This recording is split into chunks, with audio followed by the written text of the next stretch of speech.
positive thinkingnya Siti Hajar, yang kedua positive thinkingnya Rasulullah dan Abu Bakar, yang ketiga surat At-Taubah ayat ke-118. Ini cerita tentang orang-orang yang putus asa awalnya karena mereka diboikot oleh Rasulullah dan para sahabat. Jadi ceritanya ada satu misi tempur dalam kondisi kesulitan, yang ikut dalam tim ini hanya sedikit. Karena saat itu sedang musim panas, dan kalau musim panas jalan di padang pasir itu luar biasa. Suhunya bisa sampai 50-55 derajat. Di Bandung suhu yang paling panas berapa derajat? 32. Ini bisa sampai 55. Ada misi tempur, misi militer ketika musim panas, yang ikut tidak banyak. Kenapa? Ini musim panas. Yang kedua, musim panas itu musim panen.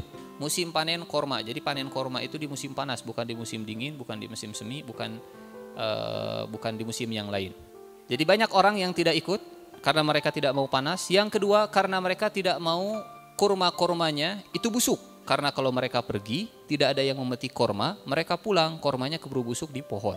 Sehingga akhirnya banyak yang tidak ikut dengan Rasulullah SAW, termasuk 3 orang yang tidak ikut dengan Rasulullah. Ini sahabat dekatnya Rasulullah. Di ayat 118 surat At-Taubah kata Allah, wa 'alal thalathatil ladzina khulifu. Ada 3 orang sahabat Rasulullah yang tidak ikut dalam misi ini.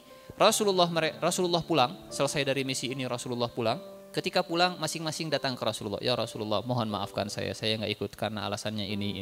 Oke, dimaafkan. Datang lagi orang kedua, ketiga, keempat. Datang 3 orang ini, 3 sahabat. Kata mereka, saya tidak punya alasan.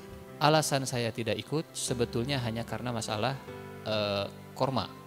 Jadi tidak ada alasan syar'i, tidak ada alasan yang benar untuk saya bolos ikut bersama dengan Rasulullah. Akhirnya 3 orang ini mereka jujur apa adanya. Ya Rasulullah, kami tidak ikut karena kami kasarnya malas. Mereka jujur. Sehingga kata Rasulullah, adapun 3 orang ini, mereka adalah orang-orang yang jujur. Dan biarkan Allah yang memberikan keputusan kepada mereka. Turunlah hukuman dari Allah kepada 3 orang ini, tidak boleh ada yang berinteraksi dengan 3 orang ini. Rasulullah tidak menyapa dia, dan kalau dia disapa, kalau Rasulullah disapa oleh 3 orang ini, salah satunya namanya Ka'ab bin Malik. Ka'ab bin Malik nyapa Rasulullah, Assalamualaikum. Rasulullah tidak menjawab. Misalkan mereka pergi ke pasar. Jadi ketika jual beli, orang-orang menghindari, tidak mau interaksi dengan orang ini. Dunia terasa sempit. Orang-orang memboikot, saya bersalah. 3 orang ini bersalah, saya memang bersalah. Tapi orang-orang memboikot saya karena Allah memerintahkan. Dunia terasa sempit. Sehingga kata Allah, wa 'alal thalathatil ladzina khulifu. Ada 3 orang yang mereka mangkir dari tugas. Hatta idza dhaqat 'alaihimul ardu bima rahubat wa dhaqat 'alaihim anfusuhum. Sehingga apabila bumi telah menjadi sempit bagi mereka, kemana-mana nggak ada orang yang mau nyapa. Datang ke sini menghindar, datang ke sini menghindar, datang ke Rasulullah, Rasulullah berpaling. 1 hari, 2 hari, 3 hari, 4 hari, 5 hari, 1 minggu, 2 minggu, 3 minggu, sampai 50 hari. Bayangkan 50 hari tidak ada yang mau ngajak ngobrol dengan kita. Hingga apabila bumi telah menjadi sempit bagi mereka, padahal bumi itu luas dan jiwa mereka pun telah sempit oleh mereka, serta mereka telah mengetahui bahwa tidak ada tempat lari dari Allah Subhanahu wa taala melainkan kepada Allah. Wa dhannu, mereka punya pikiran, mereka punya prasangka, tidak ada lagi tempat untuk berlindung, tidak ada lagi tempat untuk bernaung kecuali kepada Allah Subhanahu wa taala. Akhirnya 3 orang ini mereka pasrahkan dirinya, ya Allah, tidak ada tempat lagi bernaung, tidak ada lagi tempat meminta pertolongan kecuali kepada Engkau. Ke Rasulullah, Rasulullah menghindar. Ke para sahabat menghindar. Hanya kepada Engkau, ya Allah. Ketika 3 orang ini hanya mengharap kepada Allah, hanya kepada Engkau kami mengharap, tolong lepaskan kami dari beban berat seperti ini. Kami sudah taubat, ya Allah, kami sudah minta ampun kepada Engkau, kami tidak akan mengulangi lagi. Turun ayat ini, innallaha huwat tawwabur rahim. Apa hikmahnya? Seringkali kita mengalami masa-masa kelam, masa-masa gelap, dan orang-orang tidak mau menerima kita, lingkungannya tidak mau menerima. tetangganya tidak mau menerima, saudaranya tidak mau menerima, datang ke masjid, geningan saya ke masjid, semuanya menghindar. Sehingga hati kita mungkin merasa sempit, tidak ada lagi tempat untuk bernaung, tidak ada lagi tempat lari kecuali kepada Allah Subhanahu wa taala. Ini yang terjadi kepada 3 orang tadi. Mereka positive thinking kepada Allah, Allah yang pasti akan membebaskan kita. Turunlah ayat ini, dan ketika turun ayat ini Rasulullah kemudian tertawa ceria. Rasulullah umumkan, tolong panggil Ka'ab bin Malik dan 2 orang sahabatnya. Mereka sudah dibebaskan oleh Allah Subhanahu wa taala. Dan Allah turunkan ayat ini, kata Allah, Ya ayyuhalladzina amanu taqullaha wa kunu ma'as sadiqin. Wahai orang yang beriman, bertakwalah kepada Allah dan jadilah kalian bersama dengan orang-orang yang jujur. 3 orang ini orang-orang yang jujur. Kisah positive thinking yang berikutnya, yang terakhir insyaallah.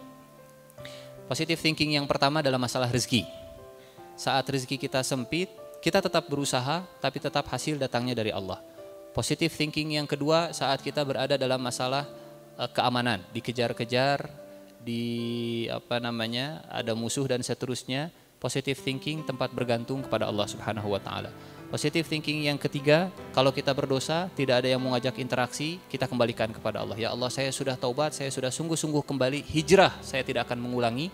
Allah pasti akan balikan hati hamba-hamba di sekitar kita, di lingkungan kita, mereka akan berbalik mencintai kita.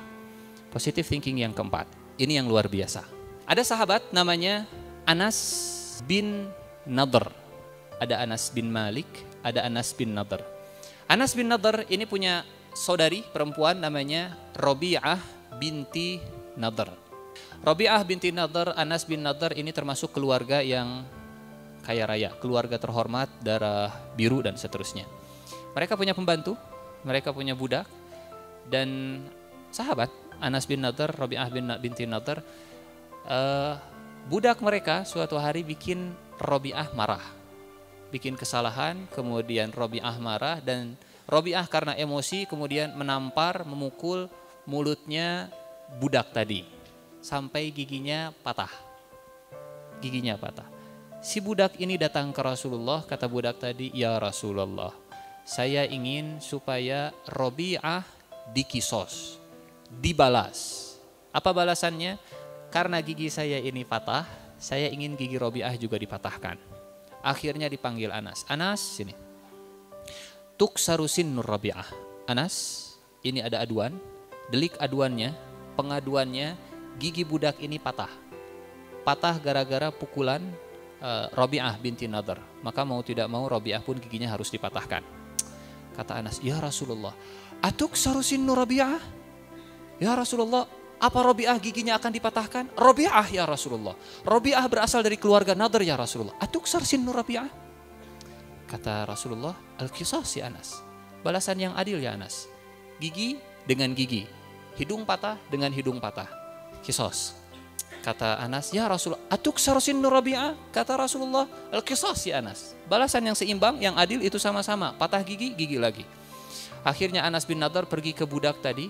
Kata Anas, saya bayar kamu berapapun yang kamu mau, saya kasih. Kata budak tadi, enggak mau, saya pengen hak saya. Gigi saya patah, gigi Rabi'ah juga patah.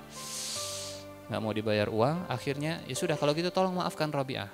Kata budak tadi, enggak mau, apalagi dimaafkan. Dibayar saya saja enggak mau, dibayar saja saya enggak mau, apalagi dimaafkan. Datang lagi Anas ke Rasulullah, Ya Rasulullah, atuksarusin nur Rabi'ah? Ya Rasulullah, apa iya giginya Rabi'ah akan dipatahkan? Kata Rasulullah, al-qisas ya Anas, tuksarsin nur Rabi'ah.